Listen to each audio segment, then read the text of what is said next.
dari Dufan Judgment, tapi ternyata bukan. Guinevere malahan. Guinevere. Yang bakal dibawakan oleh Vanguard. Aku suka nih, seperti ini. Kenapa aku bilang aku suka? Oke. Banyak banget yang bisa di-elaborate, banyak banget yang bisa mereka mainkan. Tapi masalahnya Ranger Mas ini kayak ngebuat satu celah baru nggak sih untuk rotasi ke gold lane-nya dari teman-teman tim IHC. Sehingga mereka nggak perlu repot-repot untuk menuju ke gold lane karena gold lane-nya akan sangat aman sekali. Sementara Nolan-nya bakal kesulitan untuk melakukan ganking ke area gold lane. Oke, langsung saja di wildcard match keempat IHC versus Brute Force. Let's go to the lane of Dawn. Welcome to Land of Dawn. Hari yang kedua, match yang keempat untuk wildcard.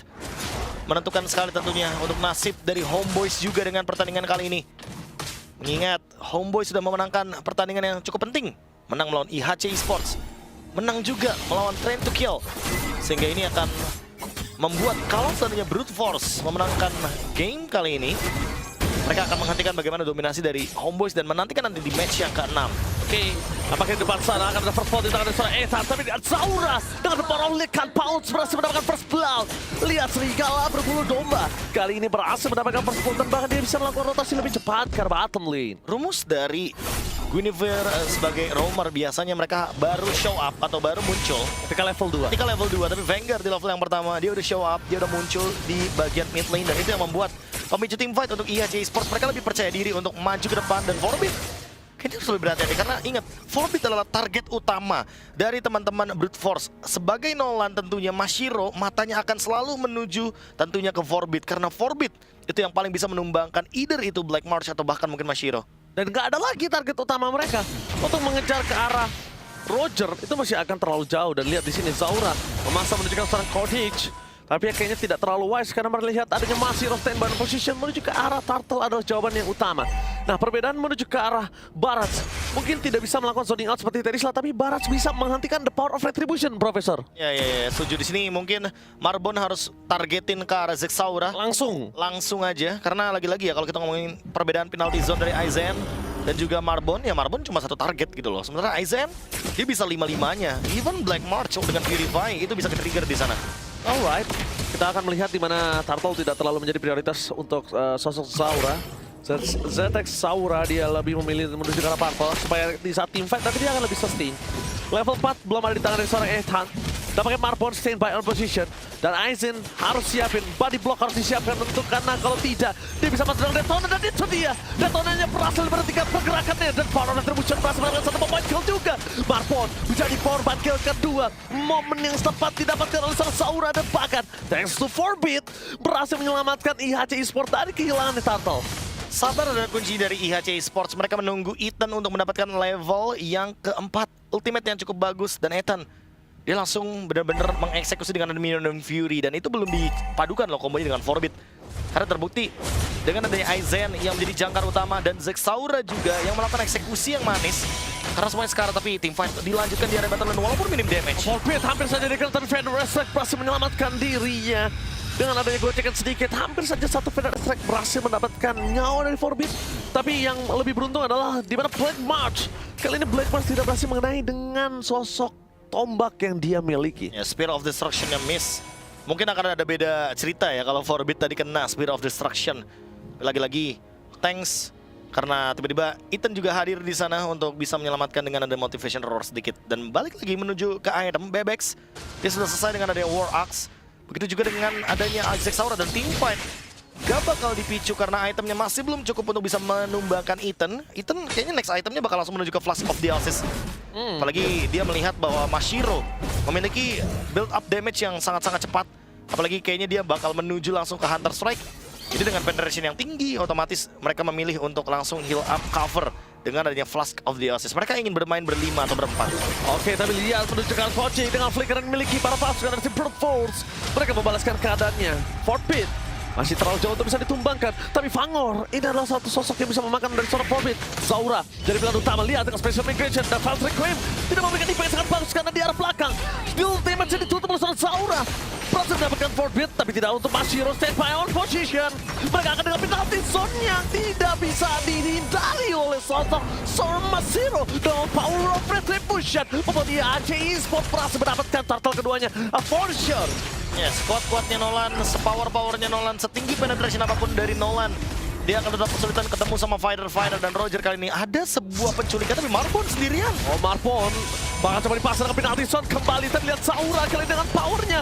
Dan Nyson mau tidak mau harus mengeluarkan flicker from defensive space obligation, dan bahkan di atas sana Flame Archage coming. Power yang sama berada di tangan dari tim IHC Esports. Tapi nampaknya Saura kalau tidak kabur dari sekarang juga dia akan terkena shutdown. Saura terperangkap, masih ada cover dan special mid-range. Dan bersama dengan Full Requirement shot point. Meskipun begitu double kill dengan Saura. Lihat betapa beraninya Saura versus everybody di area top lane, Profesor. Ngomongin Roger, seperti biasa ketika ke dalam keadaan dia war form. Dalam keadaan dia menjadi serigala, dia memiliki hybrid defense. Dan itu yang membuat teman-teman dari Brute Force nggak cukup damage-nya untuk bisa menumbangkan Saura. 6 poin kill, 2 assist. Membuat snowballing dari Rogernya nggak berhenti. Dan ini dia power dari Roger, walaupun mungkin secara win rate dia tidak begitu maksimal, tapi early game, mid game dari Roger ini kuatnya minta ampun. Masih belum akan di stop tentunya dari snowballing yang terjadi karena terbukti. Lihat bagaimana perbedaan 2000 gold antar individu Mashiro versus Zexaura. Sehingga perbedaan Nolan dan juga kali ini dengan ada Endless Battle yang sudah diselesaikan oleh Roger akan menambah daya dobrak lagi tabrakan yang bisa dilakukan oleh IHC Esports. Apalagi Ethan ready sesaat lagi dengan flicker yang dia miliki. Dan mungkin eventnya akan ada di area Turtle. Atau enggak, walaupun tidak di area Turtle, dia akan memancing sebelum Turtle ada. Supaya nanti the power of retribution dari seorang Saura ini akan free, tidak ada konten sama sekali. Mashiro melihat ada pergerakan dia masih menuju ke atas dan ketinggalan 2000 gold, ini kayaknya agak cukup nggak wise kalau mereka tetap memaksa menuju ke dalam team fight. Ya, terus kalau kita ngomongin soal Guinevere sebagai roamer tadinya, ketika Zexaura diangkat dengan adanya Valve Requiem, tapi kita tahu sendiri ini adalah roamer Guinevere, jadi nggak bakal punya damage yang cukup tentunya untuk melakukan eksekusi. Alright, dapat sana PBX akan coba ditangkap dengan Titan Wildcard bersama dengan Basil Sam Open sudah bahkan lihat stopnya. Satu K berhasil menyelamatkan diri dari seorang PBX dan bahkan I'm offended membalikan seorang Marbon. Oh my god, Storm from Ethan. Save the day for this time. Brute Force harus coba mundur ke belakang, mereka harus ikhlaskan Turtle saat ini. Ethan bener-bener nggak takut untuk mengeluarkan flickernya loh. Dia benar-benar mau nge-cover karena BBX, apalagi BBX-nya juga udah punya War Axe, jadi dia udah cukup untuk mampu melakukan spell vamp untuk melakukan survivability di area mid lane. Tapi permasalahan utamanya adalah tadi Marbon dia nggak target ke time box sehingga nggak ada efek stun dan penalty zone. Oh, flicker for nothing. Tapi nampaknya masih di sana tidak ada jalan untuk pulang. Damage terlalu besar. Penalty zone yang tidak mengenai siapapun di arah belakang, hanya Kodix dengan flicker agak juga kurang worth it. Iya, menurutku kalau kita ngomongin soal bagaimana gerakan yang dilakukan apalagi dengan flicker, dan itu hanya memicu Kojic dengan flickernya aja. Dan sekarang gerakan Federal Extract defensif mau nggak mau harus dikeluarkan, tapi ada BBX. Oh, BBX! Di depan sana menghentikan permainan para pasukan dari Brute Force. Walaupun sudah ada Golden Star, tapi ketika Black Bass tidak bisa mendeal damage dengan maksimal, ini tidak akan ada gunanya untuk tim IHC Esports. Dia akan lebih mengganas untuk membalikan kembali kanan dan Mashiro. Jujur, aku kayak ngelihatnya nggak punya jawaban untuk apapun. Dia mau coba untuk numbangin seorang PBX, nggak bisa. Menuju ke arah seorang Forbit terlalu jauh. Covernya terlalu kuat dari Ethan. Mashiro, dia secara tidak langsung berada di dalam desperate move dia. Ya, cukup setuju, apalagi melihat Mashiro yang sekarang sudah tumbang 3 kali, sama seperti Marbon, sama seperti Kojic juga. Dan permasalahan utamanya adalah karena kalau kita ngomongin soal bagaimana Nolan ini Nolan harus snowballing, tapi kalau misalkan snowballingnya nggak berhasil, ya udah dia bakal menunggu terlebih dahulu untuk sampai minimal 6 item. Tapi untuk mencapai 6 item kayaknya bakal sulit, apalagi melihat Aizen. Dia sudah selesai dengan Queen Swings, item yang sempat di-redesign, menambahkan pasif terbaru juga, tapi tidak melupakan pasif yang lamanya itu di rework. Yang dimana kita tahu sendiri sebelumnya akan menambahkan saja untuk tentunya spell yang dia miliki, tapi sekarang dia udah punya damage reduction. Yang tentunya damage reduction ini dipadukan lagi dengan adanya tentunya convert terhadap HP yang hilang menjadi tambahan untuk damage. Apalagi kan dia udah punya expert glove di dalam rentetan dari itemnya, dan itu yang membuat kayaknya cocok juga untuk Terisla. Dia sustain, tapi dia juga punya damage. Oke. Jadi keduanya sangat masuk. Dan sedangkan Fangor menunjukkan batang hidungnya. Jujur ya, kalau rom-rom seperti Guinevere, rom-rom seperti Franco itu jangan sampai munculin muka sih, Be. Dia harus hilang, kalau bisa loss of vision. Biar orang-orang itu nggak tahu di mana dia berada dan dia tiba-tiba mainin element of surprise. Mungkin kalau ngomongin element of surprise ya, semenjak First Blood yang pertama tadi ya, Wenger langsung kehilangan momentumnya sih Ranger, Mas. Ya, dia udah kayak langsung hilang tempo, dia juga udah bisa dibilang kayak lebih pelan untuk mainnya, dia nggak berani untuk show up lagi. Tapi di bagian mid game seperti ini yang dimana dia harusnya nggak kelihatan, tapi dia malah nunjukin tubuhnya di mana, dia menunjukkan bahwa ada informasi bahwa Brute Force berdempetan di lane atau di area jungle. Sehingga Brute Force nggak bakal bisa setup kalau misalkan udah kayak gini. Dan Bebex akan mencari cara untuk nantinya bisa di cover sama Ethan. Karena Ethan tuh percaya diri banget untuk bisa nge-cover dengan cepat. Dan Roger Thunderbelt, ini dia yang sempat aku mention. Bahwa memang Roger dengan build hybridnya, Endless Battle, War Axe, lalu ada Thunderbelt, dia akan sangat kuat sekali. Hybrid defense-nya akan terus bertambah dan itu akan sangat bersinergi dengan adanya pasif dari wall form. Yes, dan bahkan kita lihat di depan sana, perpasukan dari tim Brute Force, mereka tidak bisa menghentikan pergerakan dari tim IAC yang berada di arah mid lane. Meanwhile, dari bottom lane, dan sosok seorang Mashiro, Goblin menunjukkan batang hidungnya. Console Gaming telah dilakukan, mencoba untuk melakukan cover di arah bottom lane. Brute Force, kali ini nampaknya hanya untuk bisa merespon. Dia yang nggak mau buka, dia ingin Ethan yang buka dan respon akan dikeluarkan. Dan di depan sana penalti Salt berhasil mendapatkan stopping seorang Cody. Meanwhile, dia tahu menghentikan seorang Bebex, tapi tampaknya Bebex damage terlalu besar. Cody Spurhan menjadi korban, dapat pasukan dari tim Brute Force. Mereka kehilangan high ground defender mereka. Meanwhile, dari bottom lane, turret akan menjadi pilihan utama dari tim IHD Esports. Oh, mau dilanjutkan seperti tim fight-nya 4 melawan 4. Dan sebenarnya kalau ngomongin soal resource, IHC Esports punya resource tersebut untuk melakukan team fight jangka panjang, tapi kayaknya mereka disengage. Mereka nggak mau melakukan endgame dengan cepat.